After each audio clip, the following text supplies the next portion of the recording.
best player?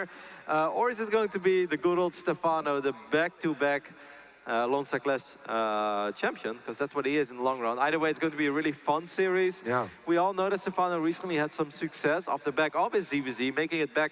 Oh, and we're back to camera while I was like touching my nose. That looks fantastic. It's okay. Well, we all know that Stephano recently qualified to WCS Europe, again, Premier League. Super impressive. There's so many players who dream of that. Stephano just does it on the side of his studies. He did that while defeating Starbuck, a very good either Slovenian or Slovakian. I'm pretty sure it's Slovenian, but forgive me if I'm wrong. Zerg player.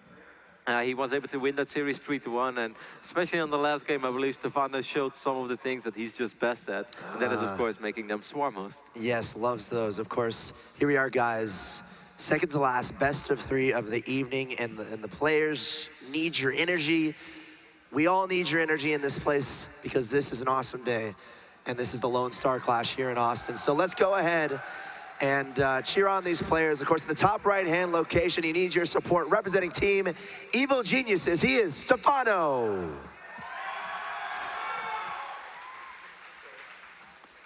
And Elias is going to go up against this very young but very talented Blue Zerg player in the left bottom side of the map.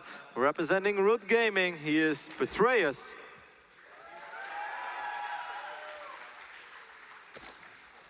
This is a great little storyline here. We have Petraeus, obviously a Zerg player, very young, 17 years old, going up against you know, a bit of a titan of the game, it seems like, in Stephano, who has trouble finding out how to lose sometimes. So, you know, it's a ZVZ best of 3, anything can happen, but again, loser is out of Lone Star Clash 3, winner is on to tomorrow. If Petraeus can pull off an upset here, that's going to be a storyline that's going to be talked about for a while, I think. But would it be an upset, though? Of course, you know, Stephano being the back-to-back Lone Star Clash champion, you could say on paper he's the favorite. Sure. He's still our most successful foreign player of all time. No one has won as much money as Stephano, besides a very few Koreans. I think 3 or 4 have won more than Elias. But other than that, but Petraeus, he's so active. He's playing so much. This guy's like top 60, top 70 on the Korean server, Grandmaster League. That is really impressive. Petraeus qualifying for this tournament, defeating some of those top-level Koreans, and overall, just being a player that hashtag works hard. Like he plays a lot. I wouldn't even say that he's necessarily the underdog. When it comes to experience, sure. When it comes to current form, I'm not too sure about that. No, that's a great point. I mean, no disrespect to Petraeus at all. He's an amazing player. But I'm like, if you're setting up a, you know, a betting website or something and there's odds, I think Stephano, you know, is going to be the favorite generally most of the time. Then I would bet on Petraeus. Oh, good. Okay, I like that. I know you're a betting man. So we'll see what happens here. Maybe we'll make a friendly wager between us two. Yeah, maybe we can make a major. Maybe we can include your hair into this, Alex. Since you've been so insecure about your hair today, I got some suggestions for you. You do? Okay. Yeah. So would you use the clippers if we did something like that, or would I actually go to a haircut place? No, I would shave it all off for you. Would you? Only the sides, though. Oh my gosh. Either way, Elias is opening. I'm going to brew upon that one. But anyway, let's talk about the game. Good, it sounds awesome. I'm sure you'd look like a baller, Alex, like you always do. Stephano opened up with a gas, and we are already mining gas. I believe that Petraeus has not dropped an extractor just yet, so he's going to open up gasless for a while. So what we will most likely see is Stephano opening up with a bunch of speed links, taking some map control, and as soon as he realizes that he's playing against a gasless player, he's going to go up to 3 bases a little bit before Petraeus, but of course Petraeus having a stronger economy to back that up. And other than that, I'm expecting Petraeus to make roaches. I'm expecting him to make a lot of roaches, and then I'm very curious to see if Stephano is going to try to win a roach war, or if he's going to go back to swarm host a little quicker than your average Zerg does. A lot of stuff to talk about in ZVZ, especially in the early game. I think you always have the game of, all right, is my opponent going for a faster speed than me? How many speed links is he going for? Is he going for a very aggressive strategy off of more 2-base centric play? Or is he going to be going more for a long game, in which case I want to make more drones? It seems like we can look at the production tab. That's a great guide through a ZVZ as far as that drone count. If you see a lot of drones being made by both players, you can tell they're both being defensive. If you see one player making a lot of lings, then you could have an idea of the other person. If the other person is making lings, they're doing the right thing. If they're making drones, maybe it's not so good. So let's keep an eye on that production tab, see what's going on. Right now we see speed about to finish here for for Stephano, and I heard an exclamation from you there. Yeah, Kevin. I was wondering if that one little happy Zergling was going to be able to see that extractor, which would really help Petraeus a lot. Petraeus does see that Stephano's already going up to 3 bases. So this, of course, means like normally he wouldn't do this if he was gasless, because Stephano, on the other end, is not 100% sure if his opponent is opening up gasless. If he would scout the front right now and he would see the Roach one and he would see the Spine Crawler and this wall up, then, you know, he can probably put the pieces in the right place. Okay, my opponent is playing gasless. Petraeus right now sees those speedlings, so he also knows what's going on, but it would have been nice for him if he scouted it earlier. But at the end of the day, it's still a very standard scenario right now. This is a scenario that we see very often in ZVZ. Right now, Harvesters 43-35 in favor of Stephano, so it looks like Petraeus cutting the drones a little bit short here, and he's actually making a lot of roaches and a lot of lings, and speed is nearing finishing, and I don't think he's going to make any more drones necessarily, so it looks like Petraeus is going to be super aggressive here against a champion in Stephano, and Stephano's going to have to scout this so he can adequately prepare. Yeah, I couldn't agree more. I think you're completely right. I think he's going to make a lot of units from this point on. Does he still have free supply a little bit, one more Overlord, but still more Zerglings and more Roaches. These Queens getting surrounded right now. It would be a shame for Petraeus if he loses both of them, but plenty of transfuses available, and so far he's doing a really good job in keeping that Queen alive.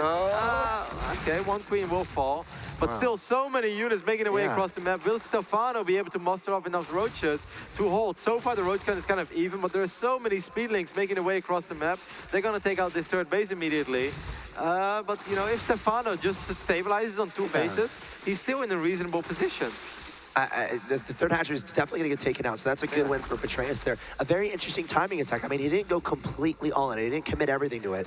He started his +1 missile as he was moving out, and then started making drones. So this was the kind of attack from Petraeus where he's trying to scare Stephano, kill that third base, mission accomplished in killing the third base, maybe try to force Stephano to make more units than drones, perhaps. But a main objective there, again, was denying that third while establishing a third of his own and getting map control. Now, we might see Stephano go for a counterattack here as his +1 missile attacks is finishing, and he's going to have a great timing window where his opponent's not going to have the +1 missile attack, so we'll keep an eye on that. I really like what Petraeus is doing right now. Obviously, he's going to be down in the Roach count a bit because he made so many Speedlings, but he's going to be able to cancel this base again with all of these Speedlings that made their way across the map on the left side. Stephano putting his Roaches in a good position over there, but still, the drone fell and that hatch got cancelled again. And Stephano has to be careful right now. He had a Roach advantage, but all this time that Petraeus has bought for himself, I think it should be enough to keep that base alive, especially because he still has some Speedlings as well.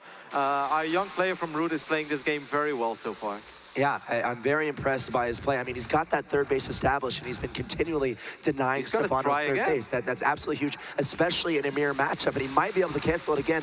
That's a lot of Roaches, a lot of Lings, but the Lings might have just enough DPS to take it down, and he does. The hat-trick gets taken out.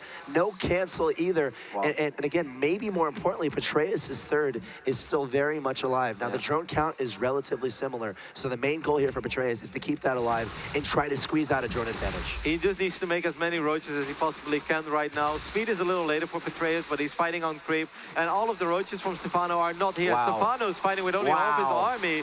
This is going great for our Root Zerg. Yeah, it is. I mean, Stephano coming in with some reinforcements, so Petraeus going to back up a little bit, trying to spread out those Roaches, get that superior concave, and this is a game of cat and mouse a little bit, trying to get the superior concave over your opponent so you can get more Roaches attacking at once. These players are so good at this game, and at this point, as we're kind of easing up a little bit, what's your kind of opinion on the game state as far as we have Petraeus on 3 bases, Stephano getting that third up, but is that late third too huge of a deal considering the drone count? It's still a little bit of a big deal because there's a lot more larva available right now for Petraeus, and Petraeus has successfully stabilized on 3 bases. He should be able to even up the drone count real soon. The Roach count currently is slightly in favor of Petraeus. The upgrades are even. It's a pretty even game, but I still give the advantage to Petraeus because I feel that everything that he wanted to achieve in this game by canceling that third base or killing it the first time, it has all worked out for him. Like, this goes back to almost the 5-minute mark, but I was a little bit surprised because I was looking at the opening and nice use of Contaminate over here. And normally with a gasless opening, you know, Zerg players drop their gas or their extractors around 6 minutes or sometimes even later. And he dropped both extractors despite opening gasless at 5 minutes and like 10 seconds. So I was really surprised by that, but we didn't really talk about it yet. But now it all makes sense. It was his plan all along to try to kill that third base. And so far, it's all gone pretty okay for our young Root player, and he's playing an excellent game. 57 harvesters to 49 there in favor of Petraeus, so able to squeeze out a few drones. Oh, it's time. It's time, Alex. Oh gosh, I see it. The swarm host coming out here for Stephano. Now, when swarm hosts are involved, you know, sometimes there's timing windows to take advantage of, you know, not having that critical mass just yet. Do you see an opening there for Petraeus? Those timing windows exist, but not when Stephano plays Swarm mode. Because there's a reason why Stephano can go for a 6-hour ladder stream and he actually plays like 4 games, because all 4 of them end up in long Swarm mode games. He is a master in surviving. He's really good with Swarm mode, but I can tell you right now, Petraeus is not the type of Zerg that refuses to make Swarm mode. He's obviously going to try to make something happen with all of these roaches that he has. He has a supply advantage right now. His army's more mobile, but he's not the type of Zerg that refuses to go into Swarm mode. So there's a good chance the moment he feels like he can't break this, that he will make Swarm mode himself. Yeah, there might be a, he's actually got the tunneling claws. Are there any overseers? No, I don't see any. Are those roaches going to be seen? I don't think they are. So he's kind of poking at the front. That's a fake. He's going for some ninja warfare, going for the flank, going for the natural expansion there with those roaches, and more roaches going into the main. And if there's a way to break this style of Stephano, this might be it. And he's also swinging out his entire force to the left-hand side of the map, and Stephano just now noticing, forced to react here. Very well played by Petraeus. He's just playing a fantastic ZVZ. He is fighting against 2 Spines and a Queen over here, but still the roach numbers are overwhelming for the Root Zerg, who's up 35 supply. He has roaches in the main. He has roaches hammering this army away from Stephano. A couple of locusts are dwindling in, but if I was Petraeus, I would start ignoring them real soon and start working on this hatchery. Petraeus, he's in such a good position right now. I mean, getting good trades, more importantly, though. Those roaches in the main are very much still alive. Stephano barely even minding. He's having to run his drones everywhere. Meanwhile, Petraeus is looking to establish a 4th base. Stephano trying to get this swarm host play working, but completely overseeing, or at least not being able to see the burrowed roach play, and he's definitely paying for it, losing that 3rd base. So apparently there are openings even against Stephano's Swarm host play. Well, somehow this layer survived with 27 HP, but you know, Stephano lost that 3rd base, and from this point on, you know, the only chance he truly has is just make more and more and more and more Swarm modes and try to drag this game out until eternity, because for the next 4 or 5 minutes, or even I would say 8 minutes in this game, there's no way Stephano can move out. So I feel like this is a situation a lot of Zerg players can relate to, where you don't have the Overseer in the right place, because if Stephano has an Overseer in the correct location, he's able to see those roaches and take him out without too much trouble. So Zerg players at home, once you get that layer, you know, get a couple Overseers here and then make sure that doesn't happen. Petraeus is going to be engaging Stephano here at the top side of the map. Stephano, what does he really do from here? I mean, he has those swarm hosts out, so you can try to be pretty cost efficient with those, but at the end of the day, your opponent's on 4 bases. You're trying to get your 3rd back up. I really don't think there is any possible way that Stephano moves out. Oh, the layer did go down. How did that die? Maybe another burrowed roach or something similar like that. So roach. Stephano losing that base as well during all the craziness going on in the middle of the map, but I don't even think that changes that much for Stephano, because Stephano can just not attack. He's not in a position to do anything other than turtle up. Currently, we're looking at 7 Swarm modes. There are a few more in production. He's just going to make more and more Swarm modes and try to hang in there, try to survive somehow, some way. And Petraeus is playing some really good StarCraft. Yeah, everything about his play is, I mean, he always has based on this game, it seems like he always has a follow-up plan. It's not like he just invests everything into a big push and hoping it works. He's always got that next step ready to go, and I think that might be characteristic of Root Zergs in general. You know, maybe Cats has some influence on that, but definitely very cool play from Petraeus so far, and he's probably going to go up 1-0 here against Stephano.